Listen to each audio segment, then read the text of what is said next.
যে সমস্ত অলিয়া উলিয়ারা জাতে এক কেন? যে নিজেকে পবিত্র করছে, প্রত্যেকটা পুকুরের মধ্যে যেরকম সূর্য দেখতে পাচ্ছি, প্রত্যেকটা মুমিন ব্যক্তি অলি আউলিয়া এদের মধ্যে আল্লাহ এরকম সূর্যের মতো ঝলক করতেছে। তখন দেখা যায় যে সূর্যের যে ঝলকটা পানিতে দেখছি, এটার থেকে একটা ঝলকানি যখন একটা বাড়িতে একটা বেড়ার মধ্যে দেখতে পাচ্ছি, তাহলে বোঝা গেল এটারও একটা শক্তি আছে। তো এই পৃথিবীতে অলিয়া উলিয়াদেরকে আল্লাহ এই পরিমাণ শক্তি দিয়ে রাখছে।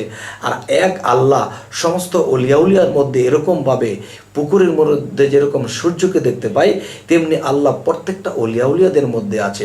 এই দিক দিয়ে আমরা একটা বলতে পারি।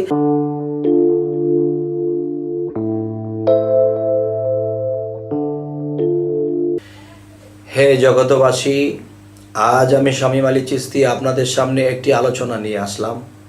সে আলোচনাটি হলো যে এই পৃথিবীতে আমরা চলতে যাইয়া বিভিন্ন মানুষের সাথে চলি, বিভিন্ন অলিয়া উলিয়াদের সাথে চলি, পীর মাশায়েখদের সাথে চলি, অনেক ভক্তদের সাথে চলি, কিন্তু দেখা যায় তারা একটা কথা বলে থাকে যে আউলিয়ারা জাতে এক। হে জগৎবাসী, আউলিয়ারা জাতে এক, এটা কি করে সম্ভব? যদি আমরা সেই নবী রাসূলদের দিকেও লক্ষ্য করি, হযরত ঈসা আলাইহিসসালাম, মুসা আলাইহিসসালাম, মুহাম্মদ রাসূলুল্লাহ এবং দেখা যায় দাউদ আলাইহিসসালাম, এই চারজন নবী শ্রেষ্ঠ। এই চারজন নবী যদি শ্রেষ্ঠ হয়, তাহলে এই চারজন নবীকে চার রকম গুণ, চার রকম বিষয় নিয়ে তারা পৃথিবীতে প্রেরণ হয়েছেন। যেমন ঈসা রুহুল্লাহ, রুহের সাইড নিয়ে তিনি আসছেন। কালামুল্লাহ, মুসা কালামুল্লাহ, তিনি কথার ভাগ নিয়ে আসলেন। এবং মুহাম্মদ রাসূলুল্লাহ, তিনি রাসূলের ভারপ্রাপ্ত নিয়ে আসলেন। তাহলে এই চারজন নবী চার রকমের ধরন, চার রকমের বিষয় নিয়ে পৃথিবীতে প্রেরণ হইলেন। যেমন মুসা আলাইহিস সালামের সাথে তার জ্ঞান চরিত্রের সাথে মুহাম্মদ সাল্লাল্লাহু আলাইহি সাল্লামের মিল পাওয়া যায় না। দাউদ আলাইহিস সালামের সাথে ঈসা রুহুল্লাহ, যিনি আমাদের ঈসা নবী, তার সাথে মিল পাওয়া যায় না। চারজনের পাঠ, চারজনের চরিত্র, চারজনের গুণ ক্ষমতা সম্পূর্ণ আলাদা আলাদা। তো এখন যে কথাটি বলতে চাচ্ছি, যে এই পৃথিবীতে আমরা যখন জন্ম নিয়েছি তখনই শুনেছি নবুয়াত খতম, নবী আর আসবে না। তো এখন বেলায়েতের যুগ, পীর মাশায়েখের যুগ। এখন দেখা যায় এক একটা পীর এক এক রকম, কারো জ্ঞানের সাথে, কারো চরিত্রের সাথে, কারো কোনো কিছুর সাথে মিল পড়ে না। এই পীর বলতেছে এরকম, ওই পীর বলতেছে এরকম। যেমন কাদরিয়া তরিকতে গেলে একরকম বিষয়, চিশতিয়া তরিকাতে একরকম বিষয়, মুজাদ্দিদের মধ্যে একরকম বিষয়, নকশবন্দিয়া যে একটি তরিকত, সেটাই আরেক রকমের। চার তরিকার চার রকম বাস, চার রকম গুণ, চার রকম শিক্ষা। তাহলে দেখা গেছে যে এই আল্লাহ কিন্তু একটা নবীর মধ্যে সমস্ত গুণ দিয়ে পাঠাই দিতে পারতেন।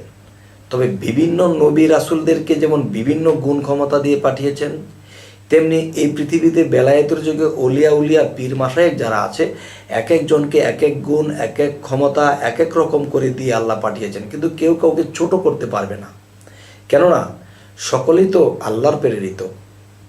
যাই হোক, এখন যেটি বলতে চাইতেছি, যে মানুষে বলে থাকে যে আউলিয়ারা জাতে এক।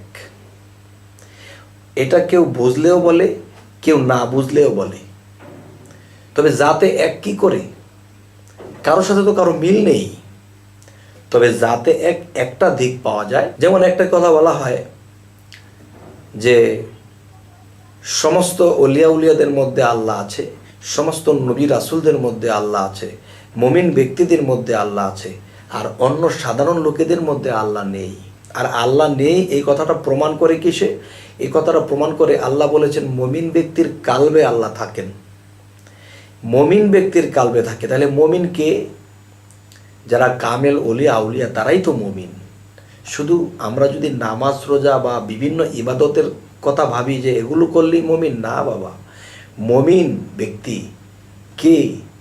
যার সাথে আল্লাহর সম্পর্ক আছে, আল্লাহর সাথে হার্ট কানেকশন আছে, আল্লাহর সাথে কথা বলে এবং সে নিজেকে পবিত্র করেছে, তিনিই একমাত্র মুমিন। আরেকটি বলে থাকি যারা মুসল্লিগণ এদেরকে আমরা মুমিন বলি। আসলে মুমিন হইতে হবে এবং মুমিনের মধ্যে আল্লাহ কালবে বসত করে। যাই হোক, আজকের যে বিষয়টি সেই বিষয়টি হলো যে আউলিয়ারা জাতে এক। কীভাবে? এক একটা আউলিয়ার সাথে আরেকটা আউলিয়ার সাথে মিল নেই, একটা পীরের সাথে আরেকটা পীরের মিল নেই, এক একটা নবীর সাথেও আরেকটা নবীর মিল নেই। তাহলে আউলিয়ারা জাতে এক হলো কি করে? জাতে একটা হলো এভাবেই যে আল্লাহ বলেছে আমি এক। তবে আকাশের দিকে যদি তাকাই তাহলে দেখা যায় সূর্যটা একটা সূর্য আমরা দেখতে পাই। তবে এই পৃথিবীতে যদি 1,00,000 পুকুর থাকে আর 1,00,000 পুকুরের মধ্যে যদি পানি থাকে, তাহলে 1,00,000 পুকুরের মধ্যে গিয়ে দেখব যে এই পুকুরের মধ্যে একটা সূর্য দেখা যায় ঝলমল করতেছে, আরেকটা পুকুরে সূর্য ঝলমল করতেছে, আরেকটা পুকুরে সূর্য ঝলমল করতেছে। তাহলে বোঝা গেল কি সূর্য তো একটা, কিন্তু লক্ষ পুকুরের মধ্যে লক্ষ সূর্যকে দেখা যাচ্ছে। তবে এটা কি সেটা নকল? নকলও বলা চলে না। কেননা যেই সূর্যটা পানিতে দেখতে পারতেছি, এটার ছিটকানো একটা গাছের মধ্যে বা একটা ঘরের মধ্যে যখন এটার ঝলকানিটা গেছে, তখন ঘরের মধ্যে বেড়ার মধ্যে দেখা যায় আলো ঝলকাইতেছে। তার মানে এই পানির মধ্যে যে সূর্যটি দেখা যায় এটিরও একটা ক্ষমতা আছে। তাহলে আল্লাহ এই পৃথিবীতে সমস্ত উলিয়াদেরকে কি বলেছেন? যে নিজেকে পবিত্র করলো সে সফল কাম। কেন সফল কাম? সে আউলিয়ার মধ্যে আল্লাহ নিজে বিরাজ থাকে। তাহলে যেটা বলতে চাইতেছি যে সমস্ত উলিয়ারা জাতে এক। কেন? যে নিজেকে পবিত্র করছে।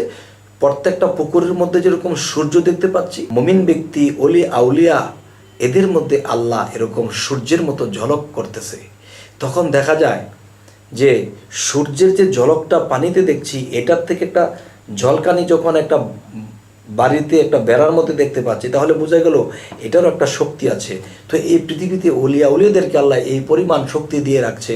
আর এক আল্লাহ সমস্ত উলিয়ার মধ্যে এরকমভাবে পুকুরের মধ্যে যেরকম সূর্যকে দেখতে পাই, তেমনি আল্লাহ প্রত্যেকটা উলিয়াদের মধ্যে আছে। এই দিক দিয়ে আমরা একটা বলতে পারি যে সকল আউলিয়ারা জাতে এক।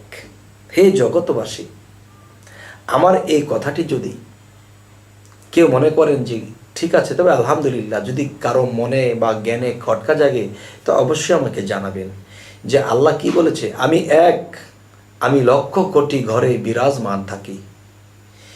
তবে আজকের এই আলোচনাটি আমি যা বোঝাইতে চাচ্ছি সেটি হলো, এই পৃথিবীতে দেখবেন এক এক আউলিয়া, এক এক পীরের এক এক ধরন, এক এক কথা এক এক রকম।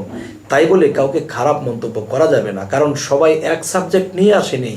ঈসা আলাইহিস সালামের এক সাবজেক্ট, মুহাম্মদ সাল্লাল্লাহু আলাইহি সাল্লামের এক সাবজেক্ট, এবং মুসা আলাইহিস সালামের এক সাবজেক্ট, দাউদ আলাইহিস সালামের এক সাবজেক্ট। দেখবেন এক একজনে এক এক সাবজেক্ট নিয়ে প্রকাশ করে গেছেন, মানুষকে দাওয়াত দিয়ে গেছেন, মানুষকে ইসলামের পথে, মানুষকে আল্লাহর পথে ডেকে গেছেন। কিন্তু চারজনে যেরকম চারটার ধরন নিয়ে আসছে, এরকম উলিয়াদের মধ্যে অগণিত উলিয়াদের মধ্যে অগণিত ধরন আছে। তো এই জন্যই বলা হয়েছে আউলিয়ারা জাতে এক। হে জগতবাসী, আমাদের এই চ্যানেলের আলোচনা যদি আপনাদের ভালো লাগে অবশ্যই সাবস্ক্রাইব করবেন এবং পরবর্তীতে আমাদের ভিডিওগুলো আপনাদের কাছে পৌঁছে যাবে। তবে আজ এই কথাগুলো বলেই রাখছি, সকলেই ভালো থাকবেন। আল্লাহ হাফিজ।